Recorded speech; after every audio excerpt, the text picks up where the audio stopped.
শিক্ষকরা সবাই মিলে একটা পিকনিকে যাবে। তো প্লেন ভাড়া করা হয়েছে, সব শিক্ষক প্লেনের মধ্যে উঠছে। ওকে, এখন প্লেনের মধ্যে যখন উঠছে, হঠাৎ করে প্লেনের এক ক্রু বক্তৃতা দিচ্ছে।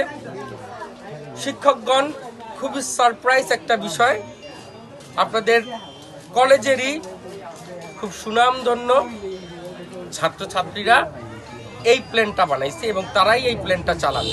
এই কথা শোনার সঙ্গে সঙ্গে সকল শিক্ষক নেমে গেছে, কিন্তু প্রিন্সিপাল স্যারে নামে নাই প্লেন থেকে। এখন পুরো জিজ্ঞেস করছে, স্যার সবাই তো ভয়ে নেমে গেল এই কথা শোনার সঙ্গে সঙ্গে, আপনি কেন নামলেন না? দেখেন, আমি হয়েছি কলেজের প্রিন্সিপাল, আমি খুব ভালো করে জানি যে আমার কলেজের স্যারেরা আর আমার কলেজের ছাত্ররা কি প্লেন বানাইছে আর কি প্লেন উড়বে।